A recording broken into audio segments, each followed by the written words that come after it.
Okay. Well, welcome. Good morning. Coffee talk time. It's Monday, and we have some special guests with us today, don't we? So, Jamie, why don't you introduce your guest to us today? Well, this is Mr. Eric Beeson that I have known since I was 14. He's the Mr. Right? I've known him and been with him and had his influence in my life longer than I haven't. That's like 10 years ago. Aw, 1 point for you, Eric. Well, this is awesome. We're really excited, you guys. We are here with our husbands this morning. So Andy and I are joining you from Missoula, Montana. This is Andy, my husband of 22 years. Make sure you got that right. Yeah. And same thing. I've been with him longer than I haven't. Does that make sense? Mm-hmm. Yeah, longer than I haven't. So you guys were teenagers too, right? Jen was. I was. You guys robbing the cradle, you two. Well, first, I want to know how you guys met. Well, how we met is kind of funny, really, because we didn't really meet that I knew of, but he thought we did. That doesn't have anything to do with stalking, I don't think. Right? No, he didn't stalk me. I don't think. We were at a recital. I was there to watch one of my friends play piano, and he was there with his friend who was watching the sister. So I'm sitting here, and my friend is here. Billy is sitting here, and then Eric is over there. I don't even remember Eric being there. Good first impression. Billy kept leaning in and talking to my friend Sarah and I the whole time. So I remember Billy talking to us because I knew he was a freshman. He was older than us. And I thought it was flirty of him to keep talking to us. But I didn't even, Eric just sat, so I don't even remember it until he told his brother and sister, almost sister-in-law at the time, who was my youth leader. She told me. She said, well, Eric met you at the recital. I'm like, oh, I don't think we did. So wow. I guess if you want to call that the first meeting. And then I think we talked on the phone possibly the first time. And then when he showed up when I thought was a grandma car, it was actually a classic car, but I thought it was a grandma car. Right. Eric, you are just scored with all those first impressions. Oh, man. No kidding, right? What kind of car was it? Is a 66 Ford Fairlane. Oh yeah, that's a classic car. Yeah. But it was big, and in her words, kind of boat-like. It was a boat. What about you guys? Okay, so we met when I think you were in preschool, right? We met when I was a senior in high school. We met at church, and he was already to college and had already been to college and back. And we actually met in church. And we've got a few different little stories that we remembered maybe differently. But I will say, to my embarrassment, and I have no shame in sharing this, our first date, I just knew it was right. And I kept saying that out loud. To him? Oh yeah. This just feels right. This feels so good. This feels so right. We're gonna be married in weeks. I know it. That's right. And I knew it. I actually knew it. I knew he was gonna be my husband. But the funny thing is, I was planning on, that's a whole nother webinar or coffee talk. I was planning on kind of just waiting. I had already dated and was over it, even a senior in high school. And so I was planning on just, that's it. I'm not having any kind of before I get married. Like, I'm done with this game. And I actually told him our first date. What was your thought? My thought was, yeah, right. Anyway, we'll see. Yeah. We've since learned better. Who's stronger? Yes. Who approached who at church, though? Who was that? We had a mutual friend, and we were all talking, and she kind of winked at me and walked away and left us talking. Oh, those sweet friends. Yeah. Yeah, his opening line was, "So you go to UNLV, which is the college in Vegas." Right. And I pretty much had to keep going down. Nope, not UNLV. Nope, not community college. Yep, I'm in high it's high school. Oh, funny. Oh, awesome. Well, last week we had a really fun coffee talk last week we've been going over the disease to please, which is we could be talking about this for 6 months. But one of the root parts that comes from the disease to please, and that always wanting to appease people or wanting to be affirmed by people or not wanting to to avoid conflict and all those things we talked about last week, a lot of that root is from not wanting to be rejected and what we call the rejection infection. And Jamie and I were sitting around talking about how, gosh, that really can sneak into marriages pretty easily. And you don't hear people talking about it too much. And just like, what does that look like within your marriage to, some of the wives are always wanting to please maybe, or maybe the husband's always wanting to please. I don't know if either one of us have that issue. But that the whole concept of being rejected within a safe relationship, being rejected within a relationship where you're loved, but somehow we perceive the actions as hurtful and rejection when really, well, Jamie, you've got some thoughts on that. What are the consequences of perceiving our interactions as rejection? Yeah. Well, I think that I don't want to ignore the fact that there's real rejection too within a marriage. And it happens 1 out of 2 marriages, right? Where there can be that. And so I don't want to pass it off to say that it's just perceived. There is real rejection. Absolutely. And the healing that has to come from that. But if the healing doesn't come from that, some people might go to the disease to please because they want to avoid that. Or they might be like me and get bitter and resentful and push people away in order to protect, maybe have a little bit more judgment on people's motives. And you're always kind of sizing them up as to whether they're going to be safe or not, how far they can come into your life. And it's going to create isolation and division, especially when it comes to a marriage or a relationship you've already committed to. So we have the idea that we maybe have really rejected in the past. But now we're in this relationship, and now if that's not healed, we may just have a perception that we're being rejected because of all those little things, those little walls and guards that we put up and the filters that we see through. And so the filter gets dirty, the lenses get dirty, and that's kind of how we're perceiving every action, word, comment from there on. So are you saying we bring our history into our marriage? In a few bags, yes. Some more than others. Yeah, right. Well, with the whole rejection, I mean, can you guys think of a time, Eric, can you think of a time where you kind of felt, and we're asking, I'll just put it out there. This is a lot for us to ask of our guys. I know, just being honest and putting it out there, but it's real. Mm-hmm. So Eric, allowing me to put you on the spot. Yeah. Can you think of a time where you felt like Jamie was rejecting you or different situations in the past where you just felt like, what's going on here? Mm.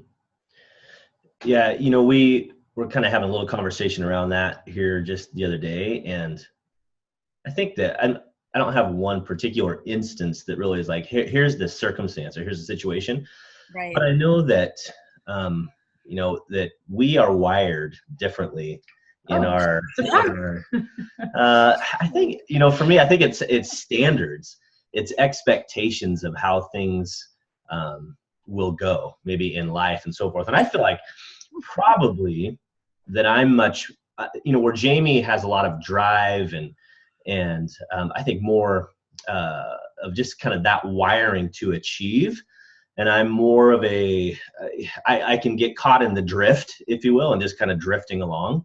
I think that's created some circumstances or times where, because I have maybe probably a filter of, just thinking I'm not measuring up to certain expectations that she has, whether or not she has communicated them directly or not. I feel like there's been times in our past, and it happens, I think, in small ways, but maybe in some of the bigger ones too, Right. where I just go, wow, I am not meeting the standard that is there, and feeling like so either I've got some insecurity issues there, and I know I do, because of fear of failure, or fear like, man, I'm just not making the cut here, and so we have differences in how we think about things in the standards of how we're going to do life, Right.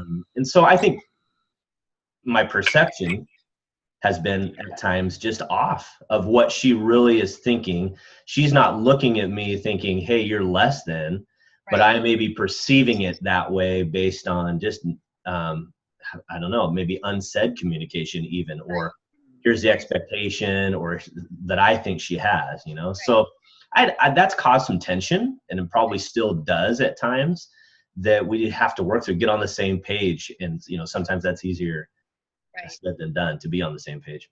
I think with that, the getting on the same page, like he said, it caused tension, but I think if he's perceiving that I'm disappointed in him or that I'm rejecting him, then there's an immediate defense. And I think that that's one of the responses that we all have. If we're fearing being a failure and disappointment and rejected, especially by someone we love, then we get defensive, Right. But I have a role in that, getting on the same page. And I think in our first years of marriage, being the way that I am wired, I can come with a list of all kinds of things that I've thought about for ways for us to improve. Right. And I'll be like, just so you know, we are sucking in this area, this area, this area, this area, and we're going to need to implement this, and this tomorrow, So it's kind of a lot all at once. And of course, starting the conversation, we need to talk.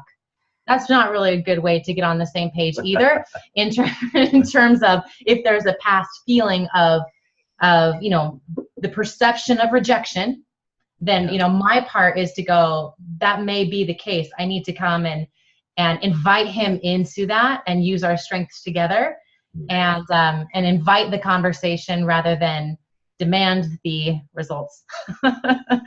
So I'm playing that. This problem now. Right.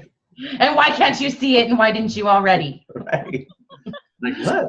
Just let him vent. You want to try and fix it. Oh yes, I am definitely the fixer. In the YouTube, he's like, what? I mean, this is like good stuff. What are we fixing? Well, and I always think back to, I think Levi Lesko had a message on this, where if there's some sort of tension, where you can just feel it sometimes. Doesn't have to be any verbal communication. You can feel it through body language. You can feel it through just tone. And if I don't know the story, I make it up, right?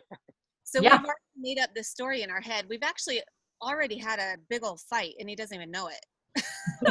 Have you rehearsed your responses to things he might say? Yes. Oh, yeah. Yeah. And they sound really good, don't they? Yes, they do, actually. I've won every single fight that we've had in my head. But I know that I've been guilty of that too, of just, perceiving his actions in a way that really has more to do with me than it has anything to do with him. Yeah.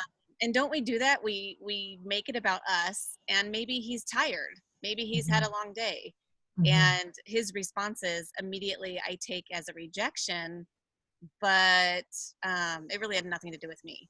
Yeah. It was more, something going on with him, or something going on with me, and I'm receiving everybody in my life that way. Yeah. Every phone call I get, everybody at work, it's all feels like rejection. You get into those holes.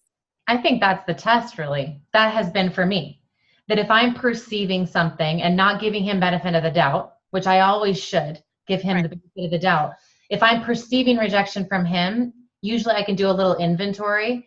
And, the last time I got on social media, did I feel rejected because somebody didn't invite me to something? Or did I feel frustrated that I was completely out of the know about this one particular thing and everybody else seemed to know? Why wasn't I communicated to?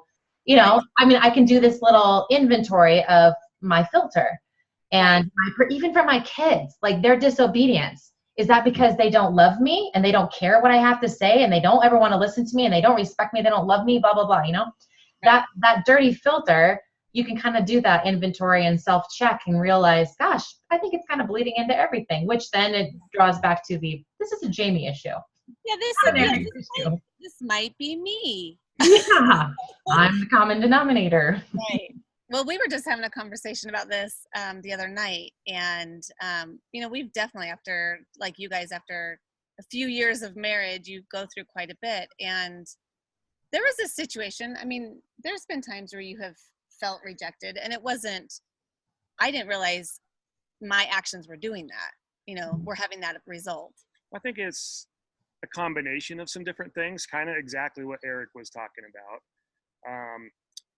And then add in kind of guilty feelings from me for things that have happened in the past, how I've responded in the past. And so I can take sometimes Jen's reaction to me as, well, here I go again. I suck. Messed up again. I didn't say that out loud. No, you did. I didn't say that. Hey, come on now. And usually, when she hits me, it kind of lets me know that there's a rejection. Okay, so that wraps it up. Actually, come over here. There's better light over here. You can see the bruise on my face less. Yeah, your black eye is showing. Okay, sorry. So anyways, then it starts to get to me looking at things in the past and thinking, well, she's right. This, she's rejecting me because whatever, I suck at communication or So, and then that kind of draws on, and I draw away from her as kind of a defense mechanism. Sure. And then she takes that as me being pissed off at her, but and then it probably is. I mean, it's a combination of all this stuff, and things just kind of build on each other a little bit. So my response to feeling rejected by her would be pulling away, and then that creates that wedge between us. So, and then I think the situation you were talking about probably, and kind of like Eric, I can't think of a specific instance, but I know that it's happened. A few years ago when Jen's busy with her home business, and really working hard at it, putting a lot of time in it, then I start feeling like she's putting less emphasis on me and the kids, and stuff at the house. And then you just kind of feel, I guess rejected. I mean, kind of put to the side a little bit, and then there goes that cycle. Me pulling away, she's sensing that, and it just creates that wedge. So, but a lot of that does come back to some insecurities that I have with that. So, which I think we've gotten better, or I've gotten better at that. Yes, you have. So. Well, and there was probably some truth to that, and I say that because the Jen's told me that, and so. Yeah. There is a time and a place I think for the road to healing is to get on the same page. It just can't be, we need to talk. Right. Here's your list of how you're crappy, So I think, the reality is there are going to be some things that we do intentionally or unintentionally that cause those feelings of rejection. Right. And to be honest with you, we didn't really discuss this beforehand, but I'm fairly confident I can say this. It's actually revealing me, is that when I'm upset for whatever reason, I can say things knowing that it'll bother him. And so I've worked on not digging and trying to create, because sometimes he can that drift thing can also just be, I call him the bubble boy, that like whatever you say bounces off me and sticks to you like glue, that whole like kid thing. I feel like, okay, you clearly do not have enough emotion about this. Not enough emotion to drive us into change. So I'm going to go ahead and start some emotion.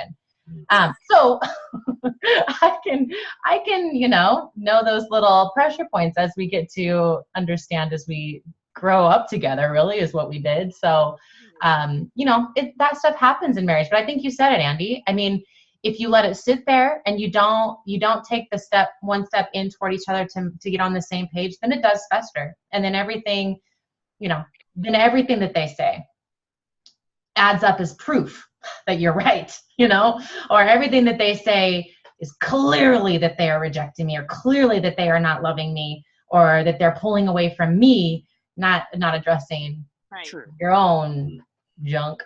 Mm-hmm. Well, and I think when you feel rejected and that whole wall, I mean, Jamie, you said that you put a wall up, Andy puts a wall up, I put a wall up. I do it pretty, I kick and scream when my wall goes up, I don't do it quietly, but you make it clear. Yeah, I make it very clear that there's a wall there. But I think that that's so typical in all relationships, not just marriage, but friendships, all kinds of relationships where you feel like you are vulnerable and you've been rejected. It's one of the worst feelings in the world to show, to be vulnerable in a relationship, and especially in your marriage, and then have that rejection there, And I had no idea, like in the circumstance Andy was talking about, I had no idea I was just working hard for our family, and I was just doing what we needed to do. And I was loving it and having fun. And that can become a little bit of an addiction, where you're working, but I had no idea he was feeling rejected. And when that coldness comes up, then it's that crazy cycle. He's cold. I don't want to respect him, And, then when I don't respect him, he doesn't give love. And then he gets, Eric, what do you call it? No, we're not going to go there. Oh, I think it's fabulous, though. I'm going to say it. How many times? I'm going to turn. Don't do the rejection of the erection. I had a bug in my face. Oh, I thought you were like, I don't know what you were doing, adding dramatic effect there or something. No. Oh, man. No. But really, that is an area that women, we can, withhold and or not realize that is another way to help them realize we're not rejecting them, is to love them and meet their needs. That sounds so old fashioned, just saying that. It's the way we're wired. It's about respect. It's about respect. It's not just the sex. Yeah. It's not? No. What? See, I thought if we just have sex, then you're good to go. I respect you. That's not the case? No. Eric, come on now. I thought you guys were super simple. Well, I think I'm with Andy on that one too. It's more than. It's a respect. So, do you guys want to be desired? Of course. It's getting quiet in here. Of course. So what would you tell a woman that right now is just kind of ignoring her husband, maybe not showing him that he is her number one priority? What would you tell her? What does she need to hear? I'd say she needs to not necessarily just have sex. She needs to create the time to spend a meaningful time, whether it's going out to dinner or taking some time to spend with each other. I think means more. You're so tender, so soft. You agree, Eric? Yeah, I think along with what Andy said, I think just maybe kind of stepping back for a second, it would be that whole getting on the same page, because I think timing of getting on the same page is so important, but that's where it's going to begin, to be able to say, hey, is this a good time we can just talk for a minute, and then come with it, maybe from a standpoint of, here's some things that I'm perceiving, maybe even use that word, right. I'm perceiving right now, and I don't know if I'm right, but here's what I'm feeling. And I think that's something, now that's just kind of my thoughts on maybe getting to the place where you're going, okay, we're going to get on the same page, and then I'm going to choose to love you through some loving actions, whether it's, how I give you of my time, quality time, my words of affirmation, and just giving of myself to make sure that you know that I love you. And I think getting on the same page does have to start with appropriate timing. I think that's one of the things for Jamie and I that's helped in the past too, has been that I don't come to her, or she doesn't come to me when it's not a good time, when there's chaos and there's kids and we're distracted by other things and other, work or focus, or we're sleepy and tired and it's, our bedtime at 8:30 at night. So we can get on the same page would start with appropriate timing of just going, hey, this, can we talk for a minute? I just have some things I want to discuss about how I'm perceiving things. And maybe just that is a beginning way to do that. And that may sound simple, but I think it helps with going, okay, I'll prepare myself in some ways to have a conversation, but also maybe for me to not, have my guard up, but to go, all right, here's how things are being perceived. They could be right. They may not be. Let's get on the same page. Yeah. Right. Yeah. That's good. That's So good. if that is Caitlin rejecting her husband, and that's a practical that she can take away, knowing that she needs to come from a place of creating time with the intention of loving him and allowing that connection to be rebuilt, reestablished. But what would you say then for her, Jen, if she's feeling it herself and she's put up the wall and allowed him to kind of do his thing, and just Right. fine. If you're going to be like that, you can just go do your thing and you're gone all day anyway. And she, she's protecting herself and put up her guard. What would you say is a practical thing that she can do?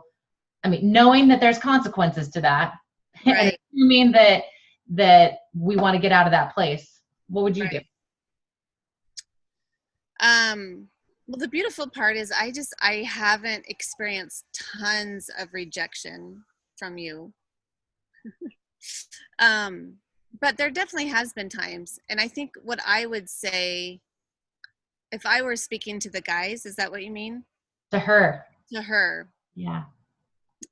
When she's feeling rejected? Yeah. I would say, you can't control what the other person is doing, but check, always check your heart. If, like you said earlier, that's like the litmus test. Am I feeling rejected by everybody in my life right now?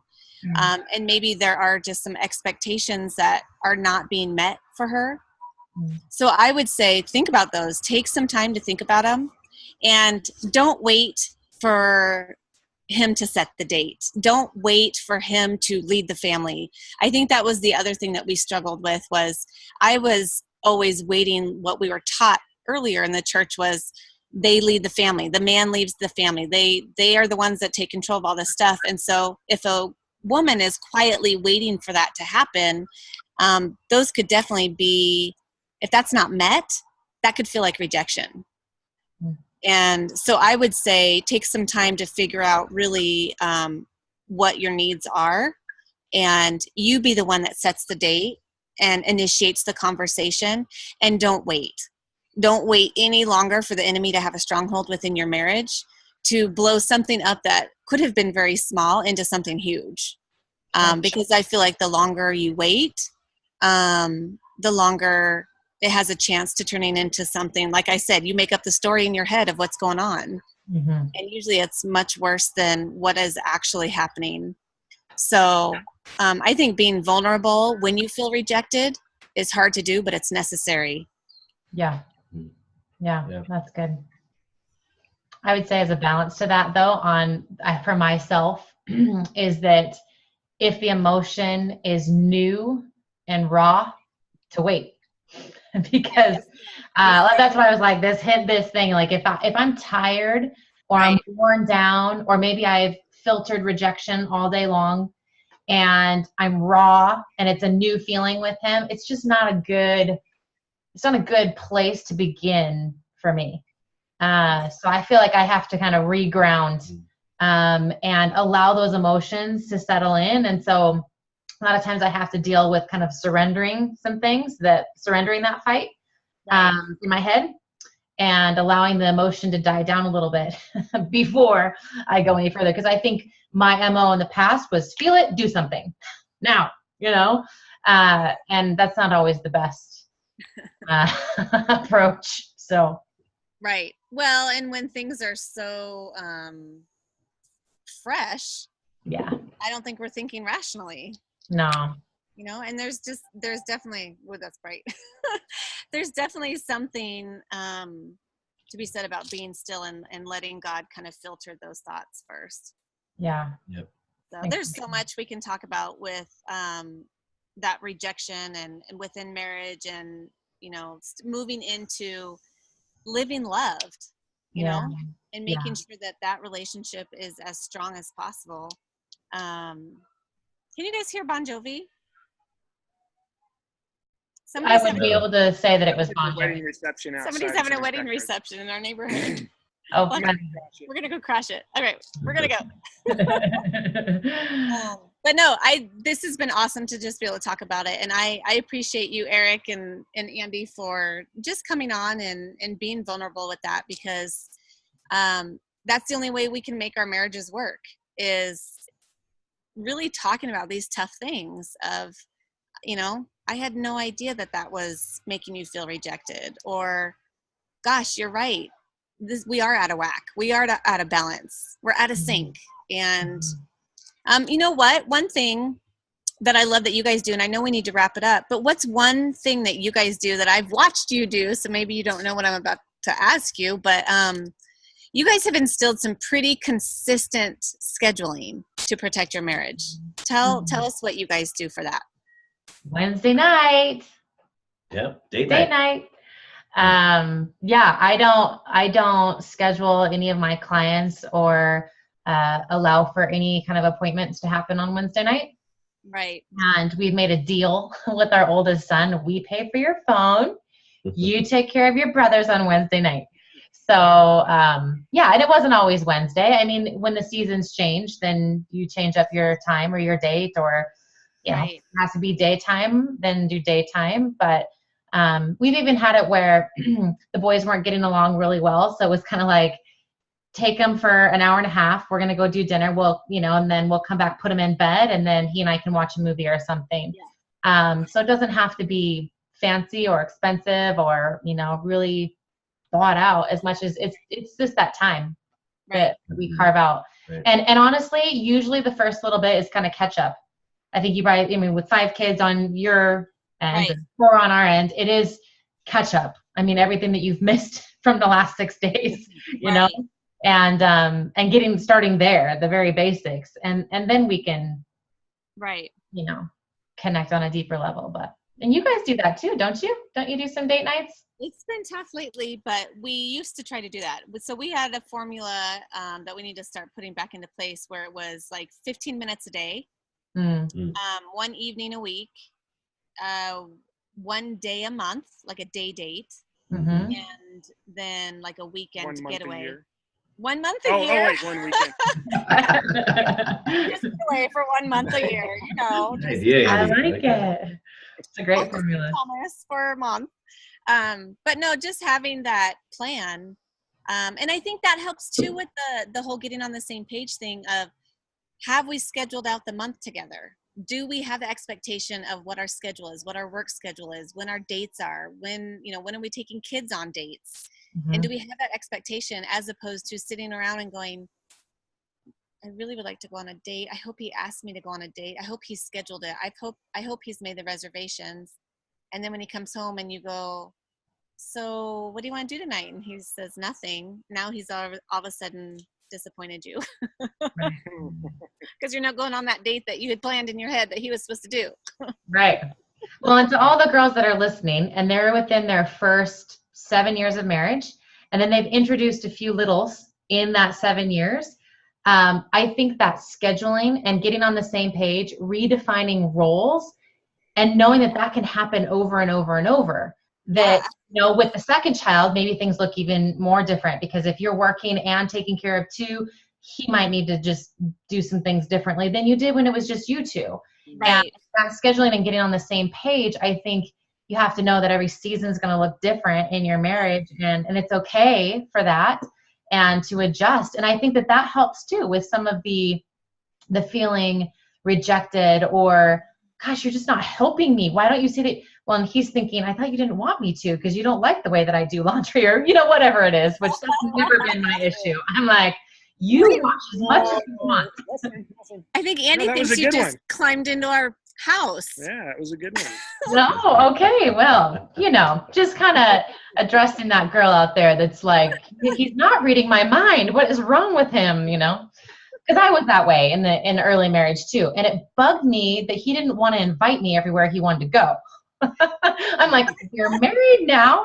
Like, you should include me on your plans. Like, I should know what you're doing every once in a while. Not in like the freakish, like, check in with me sort of a way, but like, I want to know that, you're going to do something fun, or I want to know when I get to see you and that kind of stuff. But he was just like, oh, I don't want to bother you, like, usually like that kind of stuff you don't think about. And gosh, how silly for that to lead to feeling rejected, when you could have just, suggested it. Right. So. Right. Oh man. Well, there's so much we could talk about, and we'll continue to discuss this, and we'd love for you to post in the comments below. What are some things that you have perceived as rejection, or what are some real life things that have happened with you within your marriage, or maybe some areas that you just feel like, yeah, that happened to us too. Let's give the younger meaning fewer years, some hope that, you do work through these things. And I think for us, remembering we're on the same team. How quickly is it that we forget that we're on the same team? And we sometimes need to remind ourselves, whoa, the enemy, this enemy we're fighting is not each other.